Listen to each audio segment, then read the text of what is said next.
अरे आपण एका देशातले, आपण एकाच मराठी समाजातले, आपण एकत्र शिकलेले, आणि तरी सुद्धा जन्माने मी तुझ्यापेक्षा हीन कसा ठरतो हे मात्र मला काही कळत नाही.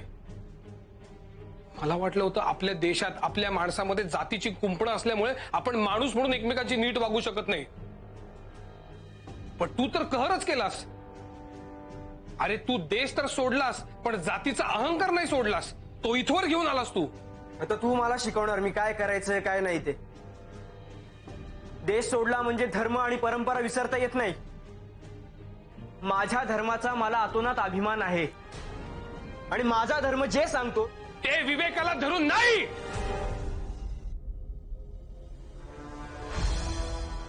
आणि धर्मनिष्ठेच्या आणि परंपरा प्रियतेच्या फुकाच्या गप्पा कोणाला सांगतोस तू? अरे तुमच्या त्या धर्मामध्ये समुद्र ओलांडणं पाप आहे असं सांगितलंय. असं असताना कोलंबियाला येणाऱ्या जहाजामध्ये तू तुझं पहिलं पाऊल टाकलंस तेव्हा तुझा धर्म नाही बुडाला.